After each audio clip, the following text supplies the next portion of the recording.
The first job I actually made in the desert, I was told to go to such and such a drilling rig, and it wasn't far from where I was, so it wasn't going to be difficult getting there. And I had two Libyan helpers, both of whom had been with the company for some time. They knew the ropes fairly well. I was excited because I really liked my work. I was well trained in the States and in Germany, and I was looking forward to this job. So we drive to the location, and the job, they weren't out of the hole, which meant we couldn't lower our instruments into the drilled hole until they pulled all their pipe out. So we had time to set up our equipment and so on.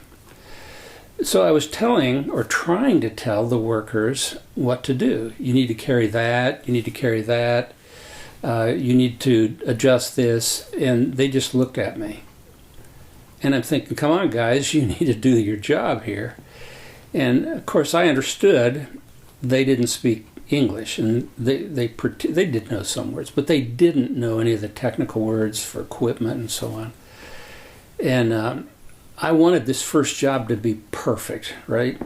You know, and the new guy on the block, I want this thing to go well. And it wasn't going well. In fact, they just stood there. I would give instructions to do something. They just stood there and looked at me. And my response was the wrong one. I got angry, and I started yelling at them. And the more I yelled, the more they became entrenched in the position they took with their heels in the sand. And it was just terrible. In fact, I got to the point where I had to carry the stuff up to the drilling floor. So anyway, I noticed that the guy, the driller on that particular rig, was watching me from the drilling floor. And after the job was done, and I was totally exhausted from anger and just terrible feelings about the failure of this job that I had just performed, he walked down to the truck. He said, "Boy, you are a greenhorn." He said, "I can see that straight up." I said, "Well, I am. It's my first job out here." He said, "You don't speak the language, do you?" I said, "No, I don't." And he said, "You better learn it. You want those men to work for you. You better learn how to talk to them." I said, "Well, how am I going to learn Arabic? It takes a long time to do that." He just smiled and looked at me. He said, "Let me tell you something, boy." He said, "This was an Italian colony." And then he walked away. And I thought, what does that mean? How does that help me? And then there was a flashback. This is really interesting. When I was in high school, a freshman, my father said, "Bruce, there are two courses that you will take if you have electives. You will take them. Any kind of history, it's an imperative, and Latin." And when my dad said I would imperatively do something, I knew I had to do it, even though inside I didn't want to. But I remember thinking, I don't want to take Latin. It's a dead language.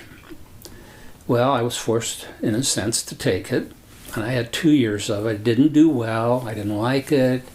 I couldn't see any use for it. It was just a headache for me as a high school student. But after that driller told me that I needed to communicate with these guys, and he said, just keep in mind, this was an Italian colony.